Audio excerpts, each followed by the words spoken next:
Today's topic is price escalation under force majeure claims. So we usually contractors connect force majeure directly gives a leverage for cost escalations. This is not so. Force majeure always, including standard contracts like FIDIC, JCT, or NDC, provides relief from the performance obligations at time, especially. It's not an automatic entitlement to the cost compensation. So price escalation sits in a different contractual and evidentiary domain. Let's see how. So what is a contractual position? What force majeure actually grants? Let's take standard contracts. The contract is typically entitled to an extension of cost. Entitlement is generally not automatic and is only available in limited, specifically defined circumstances such as war, foresights, or certain government actions. The general economic impact, such as inflation, supply chain disruptions, or commodity price spikes, are usually excluded unless the contract explicitly provides coverage. The critical distinction is that the force majeure is not a substitute for a price escalation mechanism. So, where price escalation actually comes? So, price escalation may be anchored in an independent contractual entitlement. This may arise through a price adjustment clause where predefined indices such as steel, fuel, or labors are used to compensate fluctuation over time. There is another rule. Usually, force measures may trigger change in law, and this change in law will trigger change in cost. So, cost escalation can be claimed via that. Escalation may be also recoverable through variations or employee-driven changes that alter cost exposure in the force majeure conditions. So, what are those things like? In some cases, a prolongation due to the employer delay indirectly exposes the employer to inflation. So, the contractor will argue that the employer-driven risk has pushed the project to extended period, and the extended period was exposure to the inflation which we would have not exposed to if the project is completed wrong. Under such conditions, they are eligible for the cost. In a very rare cases, in bespoke contracts include exceptional cost or economic hardship provisions, which can provide an additional route for the recovery of cost. So, what is the real battle? It's the causation. Proving the causation is always the real battle. A successful price escalation claims, especially under force majeure, depends entirely on the establishment of cause, not a single cause, at multiple levels. First, the event itself must qualify as a force majeure. Second, the contractor must demonstrate that the event directly caused the cost. So there should be a direct linkage between the event and the cost linkage. And the third and most critical part is the contractor must allow recovery of the cost under the contract.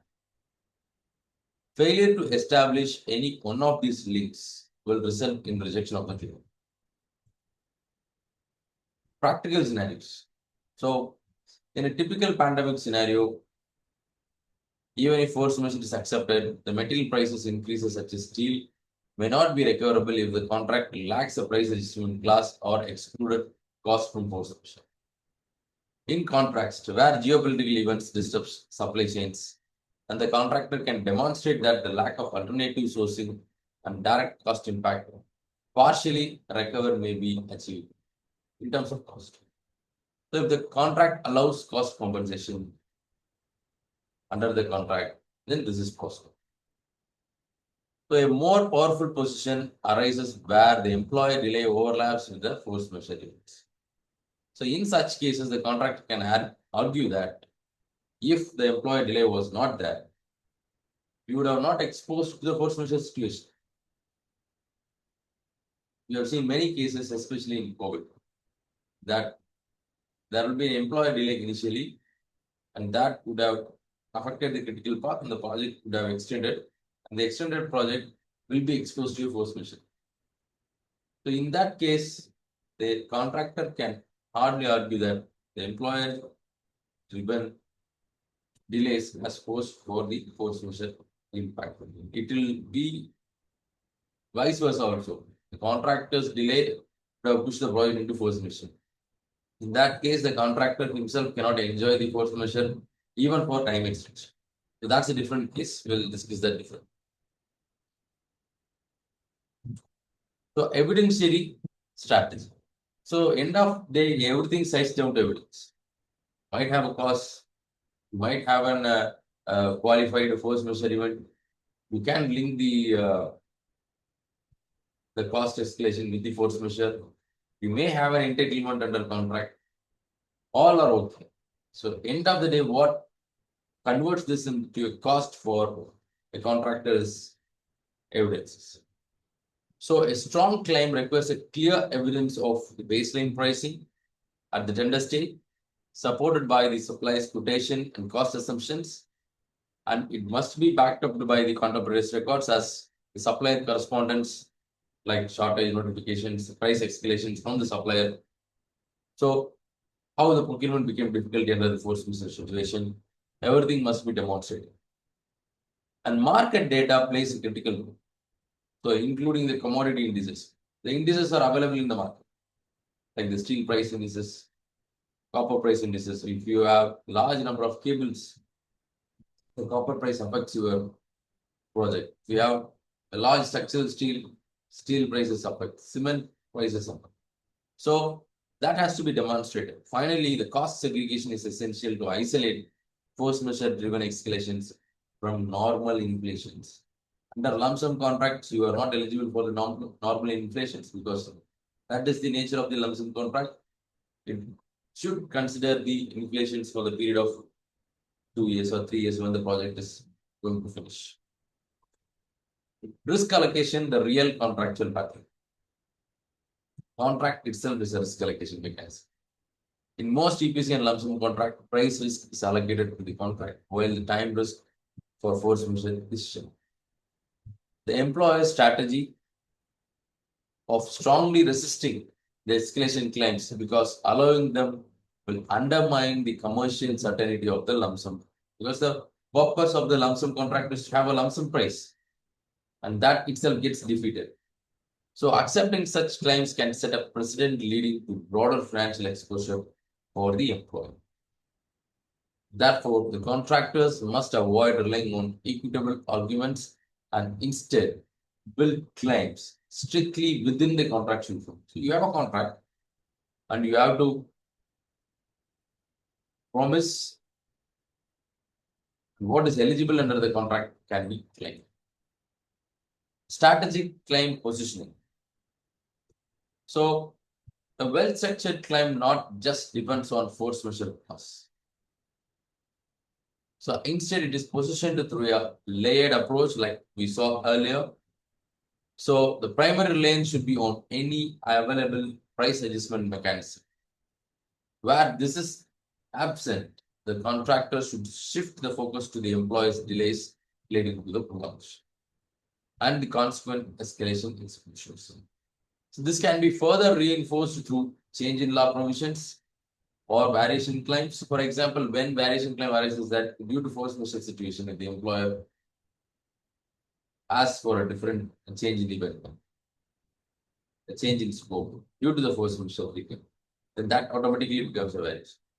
If the employer imposes additional regulations due to change in law, and that gives the leverage for the contractor to claim.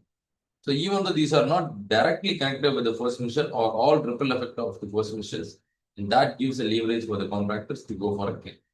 See, claim is just to avoid the damages that will put down the contractor to complete the project. Claim is not a profit to claim. Claim is a cost incurred. People think that claim is additional cost or profit. No. Claim is a damage incurred. And the claim is to compensate the damage incurred. When a damage has been incurred, it has to be evidently proved in terms of cost. So common employee defenses. So the employer's purpose of a lump sum contract is to have a locked up price. So that always gets defeated when these type of claims. So employer will always try to argue that no, this has been considered under the risk of the lump sum contract, and the contractor has to take these fluctuations as which are foreseeable risks. They may also challenge the contractor's mitigation efforts and questions the causation link between the force majeure event and the cost inputs. This is a very valid point of the employer, and the employer has the right to link the causations between the force majeure and the cost impact. And if the employer asks for such clear answers, the contractors shall provide the same. A successful claim must be structured to anticipate and counter each of these positions with contractual backing and evidence. This is especially for the contractors. Key takeaways for industrial professionals. The force majeure primarily protects time, not cost. Price escalation requires a separate contractual basis and cannot be sued. Causation and documentations are the deciding factors in claim success. Overlapping delays involves employer's responsibility can significantly strengthen escalation. The most effective strategy is to position escalation claims to multiple contractual layers rather than relying on the force majeure clause alone. So we have come to the end. Closing insights are, so even though in EPC environments, the price escalation claims under force majeure are rarely successful. Let's be fair. When submitted as a standalone argument, they succeed when they are multi-layered and intelligently strategized based on all the different classes and how the employer has been contract has been damaged is being evidentially demonstrated. The claim success is promised. Ultimately, the issue is not whether the cost increase occurred or not, whether the contract allows you to recover it, and whether you can prove the entitlement with precision. So by this, we are closing this presentation. If you have any doubts, you can comment the topics which has to be discussed. And if you have to improve your learning depth in claims, delay analysis, contracts management, you are invited to take our international master diplomas courses. Check out our websites, the contact details. Thank you. Take care.